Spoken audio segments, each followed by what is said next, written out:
Hello, कैसे हैं? उम्मीद करते हैं कि आप लोग स्वस्थ होंगे और आप लोगों की पढ़ाई अच्छी तरह से चल रही होगी।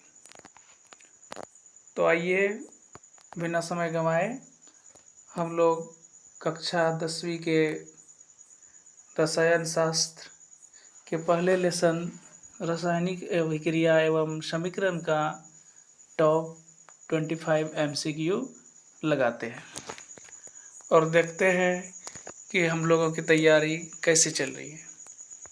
और आप लोग जो है अपना कमेंट को में लिखेंगे किसका कितना सही हुआ। तो पहला क्वेश्चन है, रासायनिक अभिक्रिया में भाग लेने वाले पदार्थ को क्या कहते हैं? हम लोग पढ़े हैं कि रासायनिक अभिक्रिया में भाग लेने वाले पदार्थ को क्या कहते हैं। ऑप्शन ए अभिकारक, ऑप्शन बी उत्पाद, ऑप्शन सी अवकारक, ऑप्शन डी इनमें से सभी। तो हमें पता है कि रासायनिक अभिक्रिया में भाग लेने वाले पदार्थ को रिएक्टेंट यानी अभिकारक कहते हैं। अतः हमारा ऑप्शन ए इज करेक्ट है।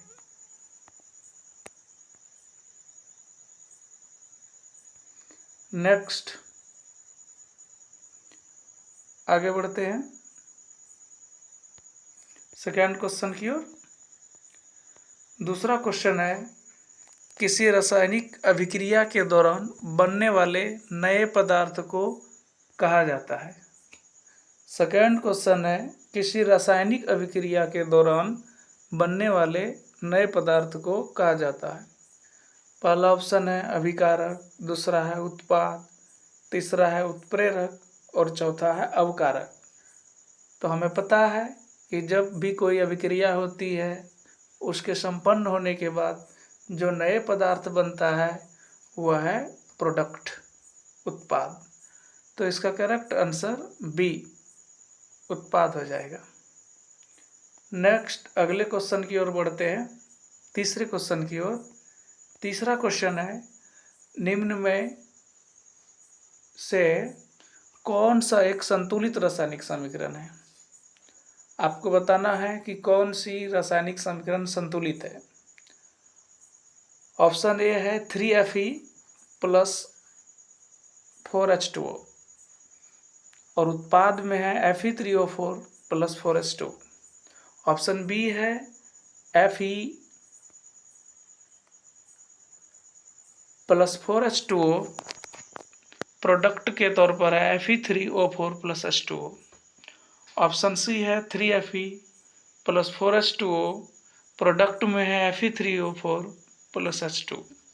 और लास्ट ऑप्शन डी है 3Fe प्लस 2H2O प्रोडक्ट में है Fe3O4 प्लस 2H2। तो हमको बताना है इसमें कि कौन सा समीकरण संतुलित है।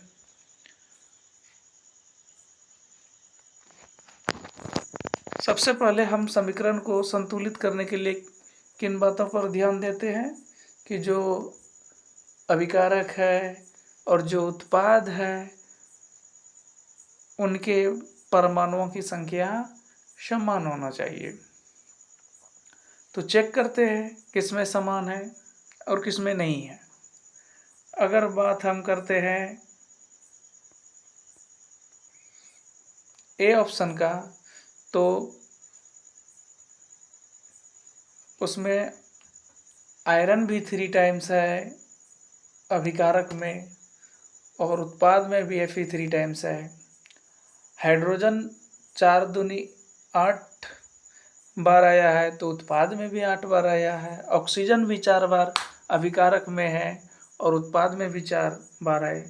अतः इसका करेक्ट आंसर ऑप्शन ए सही होगा। नेक्स्ट चौथा क्वेश्चन की ओर आते हैं।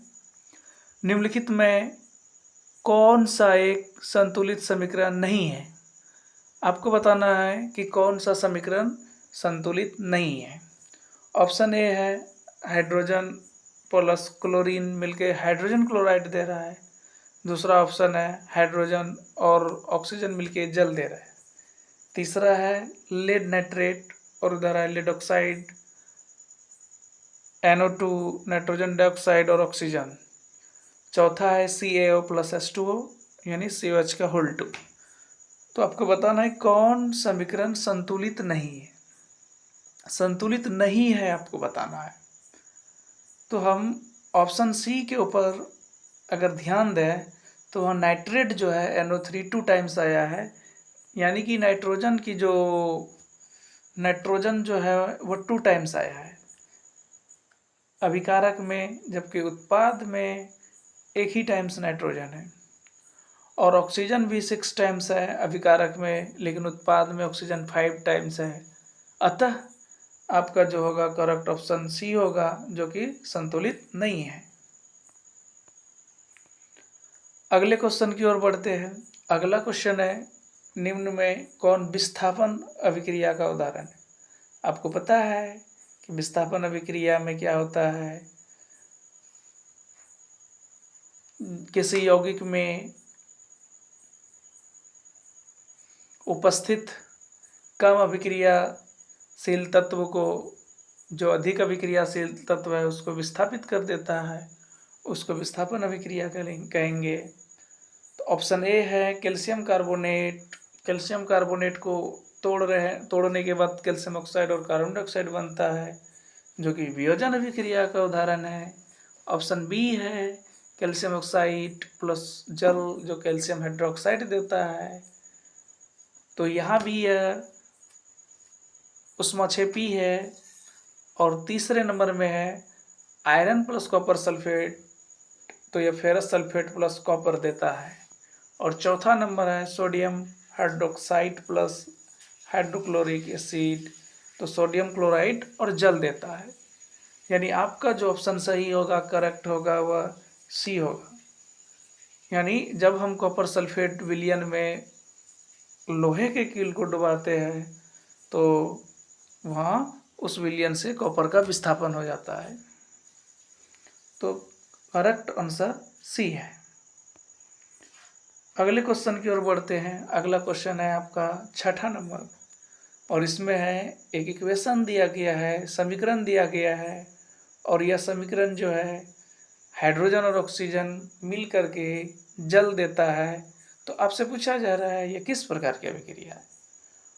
ऑप्शन ए है संयोजन अभिक्रिया, ऑप्शन बी विस्थापन अभिक्रिया, सी उदासीनीकरण अभिक्रिया और डी अवक्षेपण अभिक्रिया। तो बताएं कौन सी अभिक्रिया है। तो आपको पता होगा कि जब दो या दो से अधिक पदार्थ मिलकर के एकल पदार्थ का निर्माण करता है तो उसको हम लोग संयोजन कहते हैं, इसलिए इसका करेक्ट आंसर संयोजन अभिक्रिया हो जाएगा। अगले क्वेश्चन की ओर बढ़ते हैं। अगला क्वेश्चन है 7वां नंबर, इसमें है आयरन प्लस कॉपर सल्फेट, तो क्या देता है फेरस सल्फेट प्लस कॉपर देता है। तो आपसे पूछा जा रहा है कि किस प्रकार की अभिक्रिया है। ऑप्शन ए द्विविस्थापन, बी है विस्थापन, ऑप्शन सी है उदासीनीकरण और ऑप्शन डी है संयोजन अभिक्रिया। तो आपको पता है कि जैसे ही कॉपर सल्फेट विलयन में लोहे की कील को डुबाते हैं तो वह फेरस सल्फेट और कॉपर का विस्थापन होता है, इसलिए यह विस्थापन अभिक्रिया है। आपका सही आंसर बी होगा। ओके, आगे बढ़ते हैं।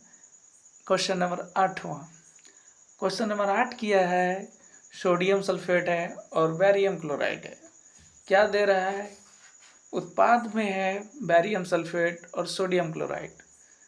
तो पूछा जा रहा है कि यह किस प्रकार की अभिक्रिया का उदाहरण है। ऑप्शन ए उदासीनीकरण, ऑप्शन बी विस्थापन, ऑप्शन सी द्विविस्थापन, ऑप्शन डी संयोजन अभिक्रिया। तो आपको पता होगा कि सोडियम सल्फेट और बैरियम क्लोराइड मिलकर के जब बैरियम सल्फेट और सोडियम क्लोराइड देता है तो यहाँ आयनों का आदान प्रदान हो रहा है, यानी सोडियम के पास धनायन है और सल्फेट के पास ऋणायन है, और वहाँ जो यानी यहाँ आयनों का आदान प्रदान हो रहा है, इसलिए यह द्विविस्थापन अभिक्रिया का उदाहरण है। ओके, इसलिए करेक्ट आंसर सी होगा। आगे 9वां नंबर की ओर आते हैं। क्वेश्चन नंबर 9 है कि श्वसन किस प्रकार की रासायनिक अभिक्रिया है। ऑप्शन है उपचयन, संयोजन, वियोजन, अवक्षेपण। तो आपको पता होगा कि श्वसन जो है, श्वसन को हम लोग जनरली ऊष्माक्षेपीय अभिक्रिया कहते हैं। तो ऊष्माक्षेपी हो जाएगा इसका आंसर, जो कि इसमें नहीं है। आपको पता होगा कि ऊष्माक्षेपी है। ओके, तो इसका करेक्ट आंसर ऊष्माक्षेपी हो जाएगा। अगले क्वेश्चन की ओर आते हैं। जब किसी रासायनिक अभिक्रिया के समय किसी पदार्थ में ऑक्सीजन की वृद्धि होती है तो इस अभिक्रिया को क्या कहा जाता है? आपको पता है कि जब भी किसी रासायनिक अभिक्रिया में किसी पदार्थ में ऑक्सीजन की अगर वृद्धि होती है तो उसे हम लोग क्या बोलेंगे? आपके सामने ऑप्शन है उपचयन, अपचयन, अवक्षेपण और संक्षारण। तो आपको पता है कि जब भी किसी पदार्थ, जैसे कॉपर की बात करते हैं, कॉपर में अगर ऑक्सीजन को जोड़ते हैं तो क्या बनता है? Copper oxide, CuO, copper oxide. लेकिन इसको संतुलित करने के लिए क्या करेंगे? यहाँ पे 2 लगाते हैं कॉपर के आगे, तो यहाँ 2Cu होगा। तो आपको पता है कि कॉपर के साथ अगर ऑक्सीजन जुट रहा है तो कॉपर ऑक्साइड बनता है, यानी ऑक्सीजन की वृद्धि होती है। और जब ऑक्सीजन की वृद्धि होती है तो उसको हम लोग उपचयन कहते हैं, इसलिए इसका करेक्ट आंसर उपचयन होगा। अगले क्वेश्चन की ओर बढ़ते हैं। रासायनिक अभिक्रिया के दौरान किसी पदार्थ में ऑक्सीजन का ह्रास कहलाता है। तो आपको पता होगा कि अगर ऑक्सीजन की वृद्धि होती है तो वह उपचयन है, और अगर ऑक्सीजन का ह्रास हो रहा होगा तो वह अपचयन है। तो इसका करेक्ट आंसर बी, अपचयन हो जाएगा। ठीक है, अगले क्वेश्चन की ओर बढ़ते हैं। 12 नंबर, निम्न में कौन ऑक्सीकरण अभिक्रिया नहीं है?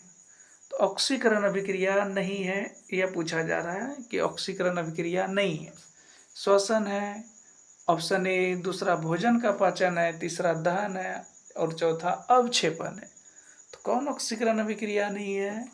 तो इसका करेक्ट आंसर डी, अवक्षेपण हो जाएगा। अगले प्रश्न की ओर आते हैं। 13 नंबर, उपचयन वह रासायनिक अभिक्रिया है जिसमें होता है, अभी आपको पता है कि उपचयन में को क्या होता है? उपचयन में ऑक्सीजन का योग होता है और हाइड्रोजन की कमी होता है।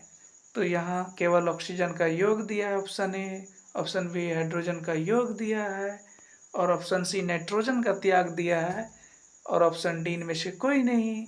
लेकिन आपको पता है कि उपचयन में ऑक्सीजन का योग और हाइड्रोजन की कमी होता है, लेकिन ऑप्शन बी हाइड्रोजन का योग दिया है, इसलिए इसका सही आंसर ए होगा, ऑक्सीजन का योग। नेक्स्ट क्वेश्चन बढ़ते हैं। 14 नंबर, उपचयन वह रासायनिक अभिक्रिया है जिसमें होता है। उपचयन में क्या होता है? उपचयन में आपको पता है कि ऑक्सीजन की कमी होगा, यानी ऑक्सीजन का वियोग, और हाइड्रोजन का योग होगा। तो ऑप्शन है ए नंबर, ऑक्सीजन का वियोग, हाइड्रोजन का योग, और विकल्प डी बता रहा है ए बी दोनों सही है। इसका मतलब है ऑक्सीजन का वियोग भी होता है, हाइड्रोजन का योग भी होता है, इसलिए इसका ऑप्शन डी होगा। लेकिन यहाँ पे क्वेश्चन बी, ऑप्शन बी और सी दोनों एक ही ऑप्शन है, इसलिए इसका करेक्ट जो होगा डी हो जाएगा, यानी ऑक्सीजन का वियोग भी होता है और हाइड्रोजन का योग होता है। चलिए नेक्स्ट क्वेश्चन की ओर बढ़ते हैं। 15 नंबर, कह रहा निम्नलिखित अभिक्रियाओं के लिए कौन सा कथन सही है? आपको बताना है कि यहाँ कौन सा कथन सही है। कॉपर है, उसके साथ ऑक्सीजन जुट रहा है, कॉपर ऑक्साइड बन रहा है, तो आपको पता होगा यहाँ क्या हो रहा है, बताइए बताइए। ए ऑप्शन है कॉपर का उपचयन, बी है कॉपर का अपचयन, कॉपर का नाइट्रोजनीकरण, कॉपर का उपचयन अपचयन। तो आपको पता है, अभी बताए कि जब भी किसी पदार्थ में ऑक्सीजन का योग होता है तो उसको हम लोग उपचयन कहते हैं। तो दरअसल में यहाँ कॉपर का उपचयन हो रहा है। ओके, 16वां नंबर पे आते हैं आप। कर निम्न में कौन अवकारक नहीं है? अवकारक, अवकारक कौन नहीं है? कौन कौन नहीं, कौन अवकारक नहीं है? H2 नहीं है, H2S नहीं है, O2 नहीं है, या CO नहीं है। तो अवकारक यहाँ आपका O2 नहीं है, O2 हो जाएगा। चलिए नेक्स्ट क्वेश्चन की ओर आते हैं। कर जब कली चूनों पर जल डाला जाता है तब होने वाली अभिक्रिया है। आपको पता होना चाहिए कि कली चूनों का रासायनिक सूत्र क्या होता है, CaO, जिसको हम लोग कैल्शियम ऑक्साइड कहते हैं। और साथ ही साथ उन कैल्शियम ऑक्साइड बोलते हैं, उनको क्विक लाइम कहते हैं, कली चूना कहते हैं, CaO। कली चूना का रासायनिक सूत्र CaO, कैल्शियम ऑक्साइड। तो पूछा जा रहा है कि जब इसको जल डाला जाता है, जब इसमें वाटर मिलाते हैं तो क्या बनता है, पता है आपको? ऑब्वियसली कैल्शियम हाइड्रोक्साइड बनता है।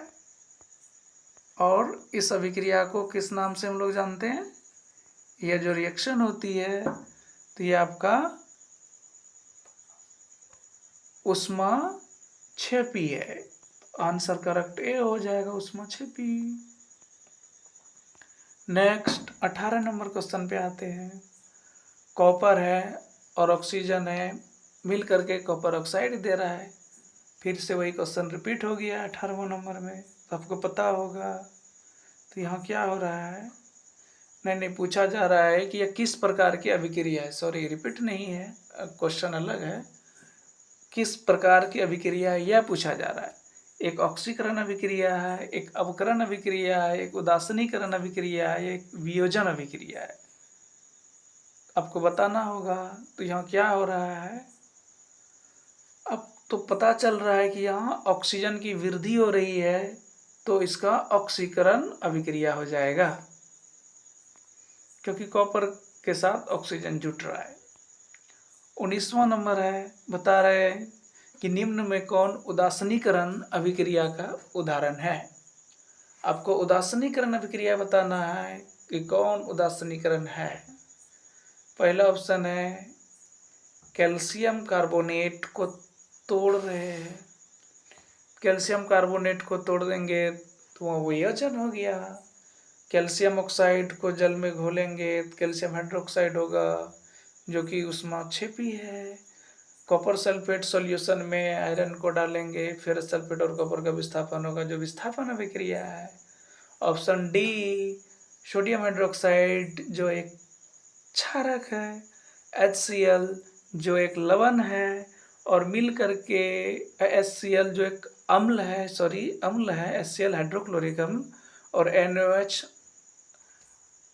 क्षारक है। और हमको पता है कि जब भी कोई विक्रिया किसके किसके बीच, अम्ल और क्षारक के बीच होती है, तो लवण और जल का निर्माण होता है। और जब लवण और जल का निर्माण होता है तो उसे हम उदासीनीकरण विक्रिया कहते हैं। इसलिए आपका करेक्ट आंसर डी हो जाएगा। ठीक है, चलिए नेक्स्ट क्वेश्चन की ओर बढ़ते हैं। 20वां नंबर, श्वसन किस प्रकार की रासायनिक अभिक्रिया है। आपसे पूछा जा रहा है कि श्वसन किस प्रकार की रासायनिक अभिक्रिया है। तो आपको पता है, ऑप्शन है संयोजन, वियोजन, ऊष्माक्षेपी, ऊष्माशोषी। तो आपको पता है कि श्वसन जो है वह ऊष्माक्षेपी अभिक्रिया है।